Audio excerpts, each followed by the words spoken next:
triste partida llamada urgente de Juan Carlos a Felipe V, no salvó a su padre a tiempo. Se fue sin pedir perdón, sin rastro de arrepentimiento, con el título de emérito bajo el brazo y con decenas de titulares en las portadas nacionales e internacionales sobre sus cuentas en paraísos fiscales. Marchó a Abu Dhabi. Según varias fuentes, no comunicó el destino en aquel momento ni al gobierno ni a Felipe V. Con su autoexilio, quería contribuir, dijo, a que su hijo pudiera desarrollar su función constitucional desde la tranquilidad y el sosiego, como si su comportamiento y su abultado patrimonio supuestamente acumulado de forma ilícita no hubieran provocado suficiente inquietud además de una profunda inestabilidad en la jefatura del Estado.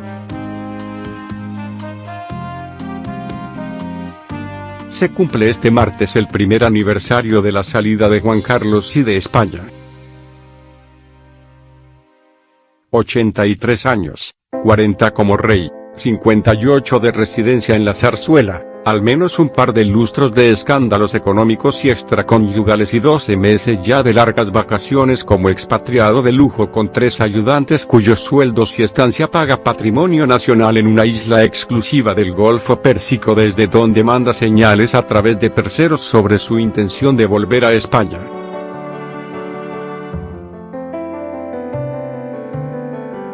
La última vez que lo hizo fue la pasada Navidad.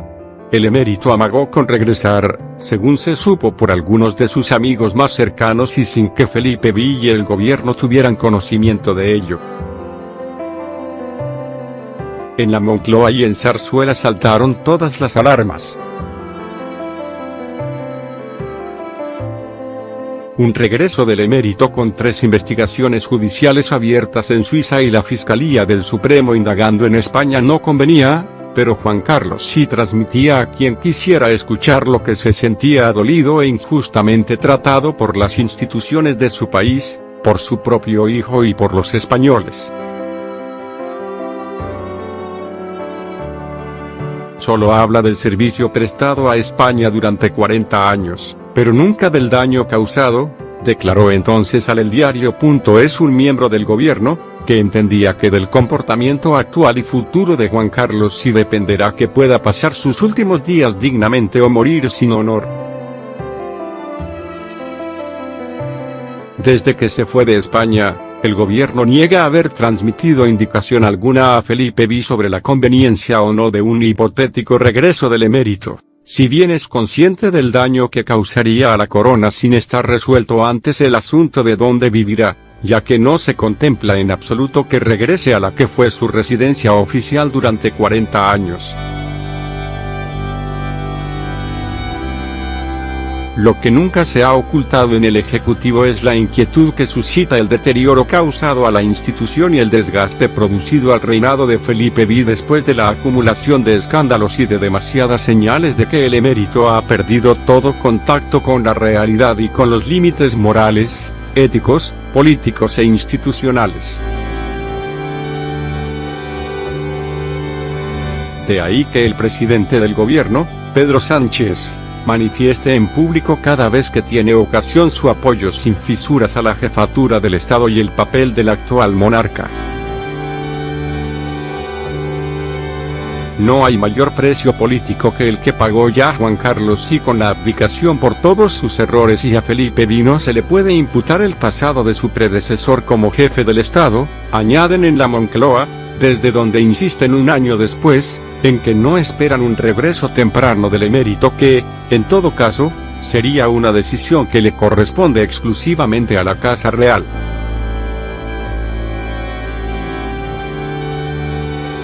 Sea la que fuera, añaden, el gobierno solo acompañará a Felipe V porque será el jefe del Estado quien decida. Lo cierto es que, cada vez que hay rumores sobre un posible regreso, en la prensa española aparecen noticias sobre una nueva cuenta opaca, una irregularidad fiscal, una investigación de la Fiscalía Suiza o una declaración de Corinna Larsen, la amante que hace unas semanas presentó en Londres una demanda por amenazas para que no revele secretos de Estado contra Juan Carlos y contra el GNI, y pidió una orden de alejamiento contra el emérito y el personal de los servicios secretos.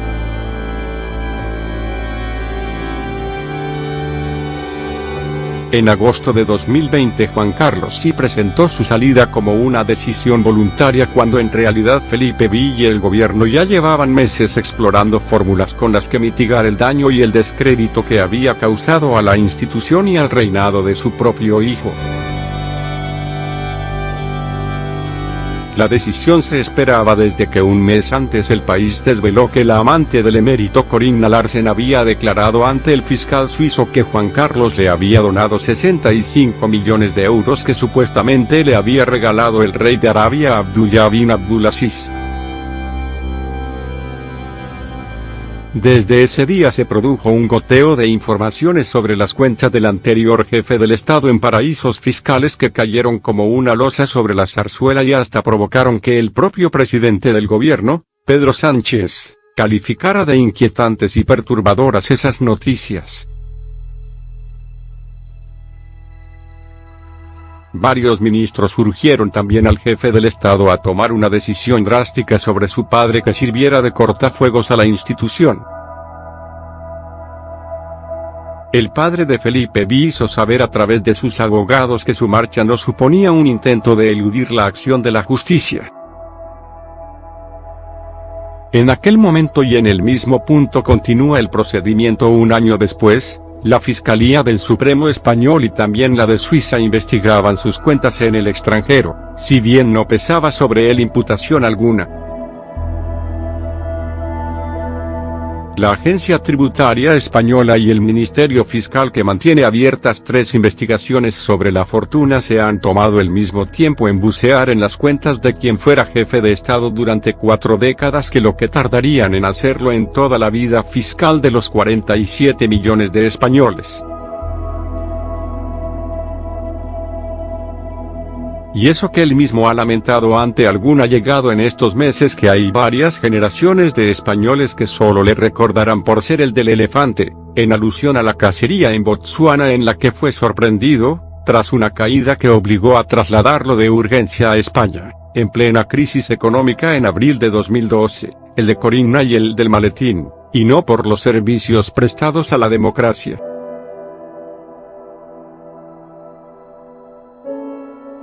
El pasado mes de julio el Confidencial desvelaba que el fiscal suizo había encontrado una nueva cuenta al emérito en la entidad Credit Suisse, de Ginebra, y que su titular era una sociedad panameña llamada Lactubasa. Son, un testaferro especializado en montar redes opacas que montó la mercantil y que ya había servido al monarca para cobrar 100 millones de euros de Arabia Saudí. Según el mismo diario, el auténtico titular de la cuenta era un miembro del entorno familiar de Juan Carlos, que usó presuntamente el depósito para ocultar fondos a la agencia tributaria a través de la Fundación Sagatka, cuyo administrador es Álvaro de Orleans, el primo del rey emérito. Las operaciones habrían sido ordenadas directamente por el exjefe del Estado con el supuesto objetivo de ayudar económicamente a su familiar. Álvaro de Orleans ya ha reconocido pagos de viajes al anterior rey, algunos de ellos para visitar a Corinna, pero alega que lo hizo porque su padre dejó el encargo de cuidar y ayudar a las monarquías europeas. La Fiscalía Suiza no tiene tan clara esa labor altruista e investiga si el aristócrata ejerce de hombre de los maletines para Juan Carlos y durante 2021, para tratar de eludir posibles responsabilidades penales, el padre de Felipe V ha presentado 2 regularizaciones fiscales por las que ha abonado de forma voluntaria más de 5 millones de euros. La constatación de que hubo fraude a Hacienda. La zarzuela jamás se ha pronunciado al respecto y el gobierno, tan solo para solemnizar lo que a estas alturas no parece tan obvio, que la justicia es igual para todos. sobre un posible regreso de Juan Carlos sí a España hay diversidad de opiniones. Están los que creen que debería volver cuanto antes y que no merece pasar sus últimos años de vida lejos del país al que sirvió durante tantos años, y quienes defienden que el gobierno debería acordar con Zarzuela sin más dilación un regreso discreto y una residencia más discreta aún donde pueda llevar una vida cerca de sus familiares y amigos. Y es que aún hay quien cree que proteger al rey, sea Juan Carlos sí o Felipe V, es proteger a la democracia. Y de ahí la opacidad y el silencio, no solo de la vida que lleva el emérito en Abu Dhabi en este último año, sino de 40 años con demasiadas sombras que han convertido al emérito en el peor adversario de Felipe V. Nadie, como ya ha escrito el periodista José Antonio Zarzalejos, le ha procurado más daño moral y político que su progenitor, antes y después de su abdicación. Y es que costará que los españoles olviden que quien le antecedió en el trono arrastró por el fango el nombre de España, el de la corona y el suyo propio durante al menos las 2 últimas décadas. Conclusión: sin noticias del emérito, salvo para trasladar que, de momento, no habrá regreso, pero sí una visita de su hija Elena a Emiratos Árabes esta primera semana de agosto para que su primer aniversario de retiro dorado no lo pase solo. En una de las últimas visitas trascendió que tanto Elena como su hermana, Cristina, habían aprovechado para vacunarse en aquel país antes de que la sanidad española les diese turno.